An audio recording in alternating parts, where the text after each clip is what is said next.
A 20-gallon aquarium is one of the best sizes in this hobby. It's big enough for a real community, small enough you don't need to reinforce your floor, but it's also the size where people try to keep multiple incompatible species. A pleco, a goldfish, whatever fish looked peaceful at the store that day. So I'm going to show you how to build a good 20-gallon tank properly, the equipment, the fish, the plants, stocking order, and the limits on what you should put in it. The question you should be asking yourself is, what's the role, the space, the social group look like for each fish? And does adding it make the whole community more crowded, or does it coexist? For a standard 20-gallon long aquarium, you're usually given around 30 inches horizontal swimming space. That footprint is useful because it allows the fish to spread out across different areas in your aquarium. You can have surface activity, mid-water, schooling fish, and bottom-dwelling fish without everything being forced into one small vertical space. The gallon number is important, but the footprint matters more.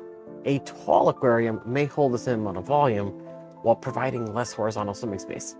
A 20-gallon also gives you more stability than a 5 or a 10 might. When there's more water, it's easier to dilute the waste. Temperature changes happen more slowly.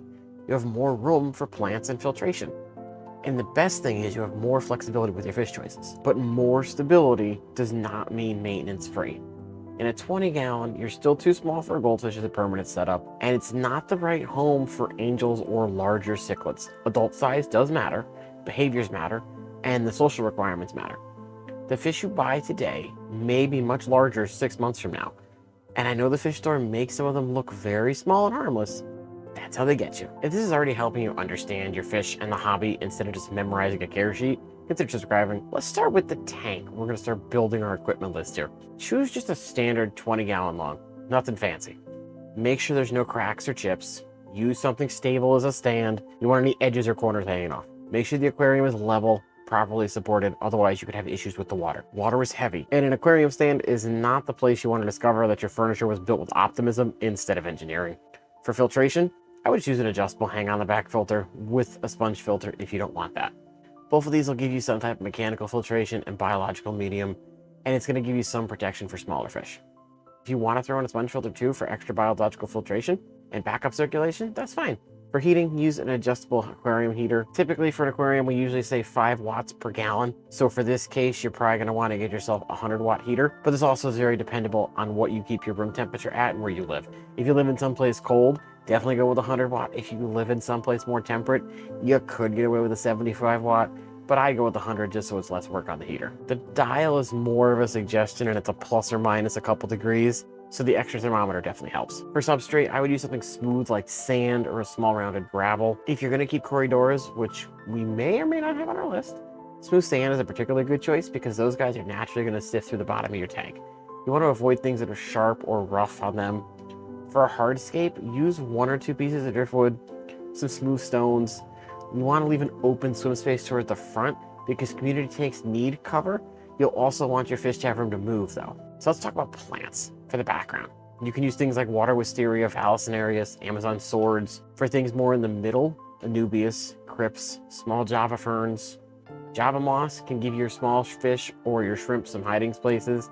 For your rhizome plants, make sure you're attaching those to rock. Don't bury them because you will suffocate them. If you're building a planted aquarium, definitely check out Boost Plants because they have all beginner-friendly plants. They have hardscapes, you can get them all in one place. The link's down below, check them out. Now let's get to the fun part, stocking our tank. I'm going to suggest you choose 10 smaller Tetras. Embers, glow lights, neons. My favorite personally is bloodfins or serpes, but those are slightly bigger, but you should be fine with them. Go within 5 to 7 Corydoras, 1 honey gourami, and then a couple Nerite Snails. Good thing about this is the Tetras are going to keep in the upper to middle part of your tank, and having 10 of them gives them a nice meaningful social group that's going to be a nice school in your tank, and they'll behave more naturally than if there were only a couple. The Corydoras are going to occupy the bottom of your tank. 5 to 7 is a nice proper group for them. I wouldn't go any smaller than 5. And the smooth substrate we already picked out is going to allow them to sift and explore naturally. Make sure you are feeding them some kind of sinking food though. They're not just a cleanup crew, they are a fish and they need to be fed. The honey gourami is going to become more of your centerpiece fish. The honey gourami is a smaller, naturally calmer than some of the larger gourami species, but individual personalities still matter. Provide floating plants and surface cover so the gourami can feel secure. This combination works because the fish use different areas of your aquarium. Tetras are schooling through the middle, the gourami spends more of its time in the upper areas, and the Corydoras are going to remain near the bottom. The temperatures overlap, the overall activity level can work, and the tank has a visual variety without immediately becoming overcrowded. This does not mean it's guaranteed to work with every individual fish.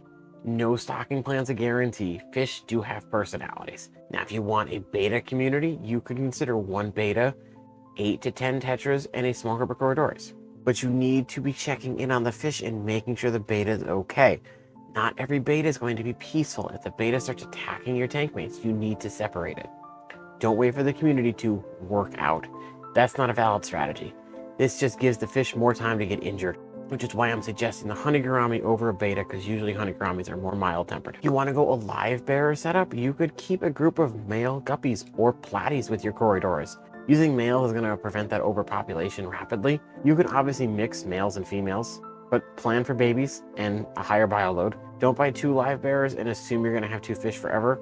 Live bearers have a way of turning 2 fish into why is my tank moving, and always go with 2 females to 1 male if you want to start that route. So if you're given an empty 20-gallon tank today with no spending limit, what are you stocking it with? Let me know.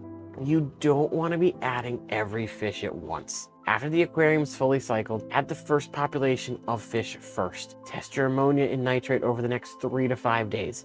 If everything stays stable, go ahead and add the rest of your fish in. I would suggest either starting with your Corydoras or your Tetras first. Then wait another 3-5 days, check everything. If things check out, then you can add your centerpiece fish in. Yes, you can add them all at once, but I've seen so many tanks fail because people just flood their tanks with 20 fish right up front, and the bio load cannot handle it. The tank crashes, they end up losing fish, and then leave the hobby. Slow and steady wins the race. Doing it slowly gives that biological filtration time to adjust and allows your smaller fish to establish themselves before your slightly bigger centerpiece fish arrives. It also kind of acts as a pseudo quarantine because it gives you a couple days to watch the fish in case anything's funky. Once your fish are in, you're going to be checking for things like appetite, abnormal breathing, any spots or fin damage. Is anyone losing a lot of weight? Is anyone swimming weird? Because one sick fish can turn the entire tank into a medical case study. Feed small amounts of food multiple times a day. You see how big my pinky nail is? That's how much food you'd be feeding at one time. That's it. No more. I know you think you're hurting them, but you're not. Trust me, because all that leftover food turns into waste, which can kill your fish. Use a floating food for your upper fish and a sinking food for your Corydoras. Give them a variety and don't overfeed them. Get a good flake food like a North Fin flake food. Use a bug bite for your bottom feeders and you're good. Throw in the occasional Hikari freeze-dried or frozen food and your fish will be happy. Weekly maintenance is key. When you're just starting out until the tank is fully perfect, you should be doing about a 20% water change weekly, making sure there's no junk in your gravel. At the very least, if you don't want to change water once a week, do me a favor. Test your water once a week. If the levels are fine, wait another 5 days. Then you can do your water change if things are funky. But at least be testing your water at least once a week, please. When you do finally do maintenance, you're going to drain that nasty water out. You're going to somewhat clean the substrate if it looks a little funky. At the very least, take the water out, take your sponges in your filter or whatever filter media you're using, dunk it in that nasty water you just took out and just rub it a little bit and clean it.